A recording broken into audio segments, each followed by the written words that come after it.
So what's going on, people? Welcome to another video on the channel and welcome to another Battlefield 2042 update video, and we've got some breaking news for today's video.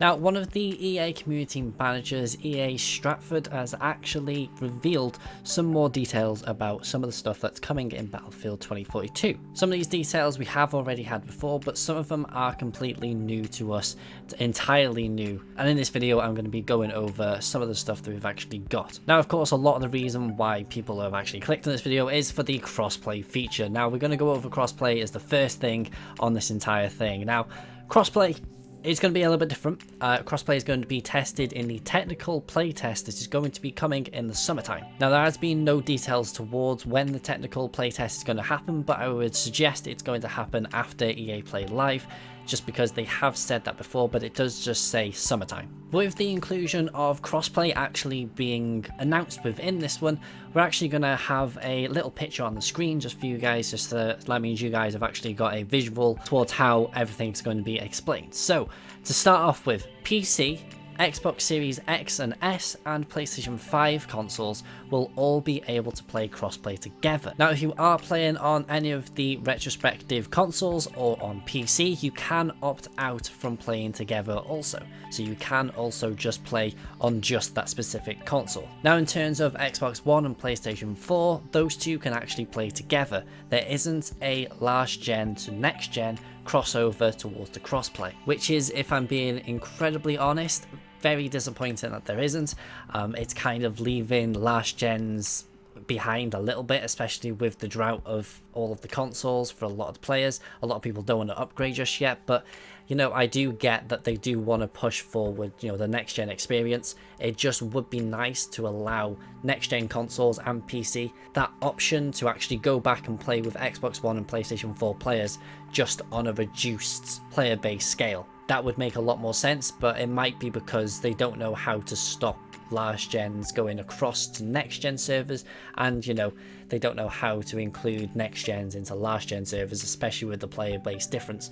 But we're going to have to see if that does change in the future, but that's how it's going to work. So that means for myself, I do have an Xbox Series X, but I do also have a PC.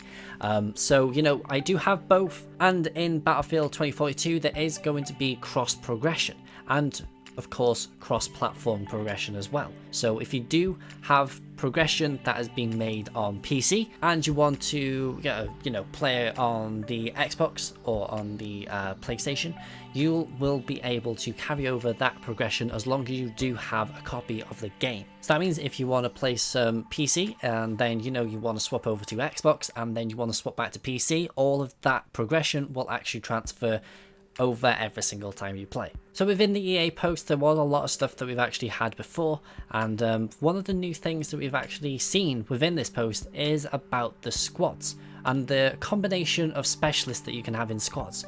Now, they have referenced it as there is going to be a maximum of 4 players within a squad, and in Conquest and Breakthrough, squads can contain more than 1 unique specialist. Now, from myself, and probably in the way that everyone else is reading it, it only specifies the 1 unique specialist, and you know, there isn't actually one towards that one, towards just Conquest and Breakthrough. So that means the other game modes that are going to be included within Battlefield 2042, they might have actual 1 unique specialist per squad. So that means you can't double up on a lot of the specialists if it's in a different game mode, which could factor into the way that they're saying that Hazard Zone is more of a squad based type of game mode. It's a lot more of a high intense type of thing, and you know, high stakes in whatever way they actually describe it. High stakes squad based battle, you know, it's one of them, but it's literally, it's just going to be a 4-man squad, and you might be able to only pick 1 specialist per player, which is going to be an interesting way of having it, but we're going to have to see how that actually works out, and I would guess that we're going to actually see some more stuff after EA Play Live for Hazard Zone, but we're also going to be seeing a lot more stuff coming at EA Play Live, specifically a lot of the new maps that are going to be coming to Battlefield 2042. Now, as we've known in the past, there's going to be 7 maps for the all-out warfare experience, and of course there's going to be additional maps in the further of the entire live service of the entire game. But they've also said that there's going to be new maps, and they're going to share about other maps at EA Play Live. Now, we've already found out that there's going to be remakes of old maps coming to the game mode that we actually haven't heard of yet, or haven't actually had a name of yet, but we don't actually know how those remakes or those fan favorite maps are going to be implemented into that game mode. Whether it's going to be just little features from each of the maps just included onto one giant map, you know, in terms of, I don't know, like a battle royale type of thing instead.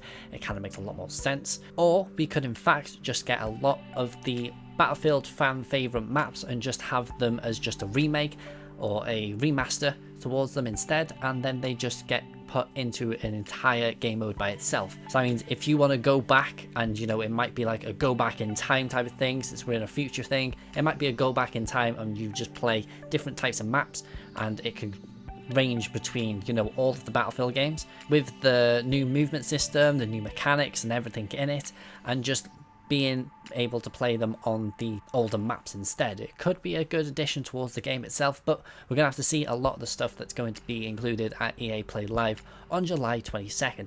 So in this post there is a lot of stuff about the specialists and the loadouts. A lot of the stuff that we found out about the loadouts we've already known in the past, but one thing about the specialists that we've actually found out about is about the wingsuit. And now the reason why they're talking about the wingsuit is because there's been a lot of excitement about the wingsuit, how it's going to be affected, and we already found out about from this post that the wingsuit is going to be specific to the specialist, and more specifically it's going to be Sundance's specialist, or how their term is the specialty. Now at the moment we don't know what Sundance's trait's going to be, because his specialty is going to be the wingsuit, so that means you can actually navigate the entire battlefield the best you can. So that means a lot of people are going to be playing as Sundance on any of the maps that have got a weather effect in terms of a tornado. They're going to use that quite a lot. But right now the specialty is the only thing we actually know about Sundancer itself. So some of the last things that we're actually going to be going on about is about the call-in system that's going to be implemented into the Battlefield 2042 experience. Now the vehicle call-in system will work towards you being in-game itself. Now the system is going to be dependent on map mode, and it will also have a specific budget assigned to each team. So my guessing in how this is going to actually work, it's going to be more or less the same as Battlefield 1 and Battlefield 5. In terms of you can actually call in specific things and use your points to get a vehicle of your choosing. It could be a tank, it could be something fast just to get around. Now one other thing that's going to be included into the call-in system itself is going to be Ranger. Now Ranger is that dog thing that you saw in the first trailer that we ever saw, and he was a fast speed dog which is going to be able to protect and even attack enemies at your will. Now, Ranger is not going to be a specialty or a trait, it's going to be included into the call-in system, and that does mean that you will be choosing Ranger over any of the vehicles. Now, you can only call in one vehicle at a time, and there's probably going to be a cooldown towards that as well, specifically just because of the points-wise, you can't just blast out a ton of points and get a ton of tanks. But some of the other things that Ranger can do is that you can send Ranger out to scout out a location just before you actually go into that area, so that means you can find out if enemies are actually in there. And if there is enemies in that area, you can also tell Ranger to self-destruct, which it doesn't say if it does do damage on the self-destruct, but there is the option to also put some C5, as how they've actually said it on the post itself instead of C4, on Ranger, and you know, you can kill off the entire enemy squad. So to continue the topic of vehicles, air vehicles such as aircrafts and helicopters will be available on the deploy screen, and also land vehicles will also be available on the deploy screen as well as the call-in system. Now in terms of the one thing that we're missing, which is sea warfare and naval warfare, we won't be seeing that type of stuff just yet.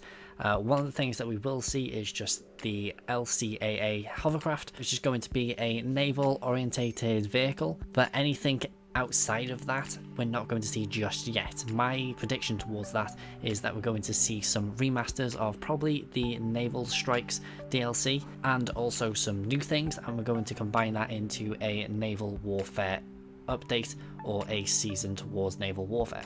And the last thing towards vehicles is that some vehicles are going to be having some faction specific vehicles towards a lot of the iconic vehicles itself. In terms of the tank or some certain vehicles itself, they're going to be faction specific skins and variations towards those vehicles. Now the final thing throughout this entire post is about the AI soldiers. Now we have had a lot of stuff about AI soldiers in the past, but we have got a couple of new things that have been added into this post as well. Now in terms of how AI soldiers are going to play is that they're not going to be specifically designed towards a specialist itself, so that means they can't use traits and they can't use specialties. So instead they are just going to be just generic soldiers, but these generic soldiers can also capture objectives, they can engage in vehicles, they can attack enemies, they can throw grenades, they can also revive down squad mates also. Now for the AI soldiers system, we can't opt out of having AI soldiers, specifically in the all-out warfare game modes, but we don't know how that's going to work out towards the other game modes just yet. But there is going to be a specific cap towards how many AIs you can actually have on a team. You're not going to be able to have the full game of just AIs in multiplayer itself. And the example that they gave is that if you have 120 players in the entire game, the AIs will rank it up to 128. They will fill in those 8 slots with just normal soldiers, and if a player leaves, AIs will go into that slot until a new player joins the game itself. And as everybody knows that there is going to be a solo mode, it's not an offline mode itself. You have to still be online towards this to actually be able to play the game itself. But within the solo mode you can have AI soldiers, that's how it's all played out. But as I say, you can't have that towards offline, it's an online setting. So that is everything that was in the post as far as I'm aware. Anything that I've missed I will try and comment down below, but I hope you enjoy and I will see you guys in the next video. So peace out.